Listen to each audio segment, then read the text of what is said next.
Okay, dito na kami sa hummingbird strawberry farm dito sa Solano, Nueva Vizcaya. So upon suggestion ni Boy, first time na na-meet din namin kanina dun sa kanilang Alitaptap base camp. I-recommend niya itong lugar. So bumalik kami at dumating kami, medyo padilim na, kaya ito nag-set up na agad kami ng tent.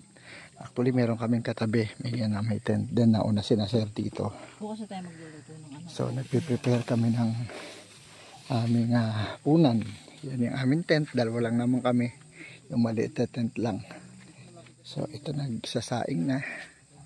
Ayan,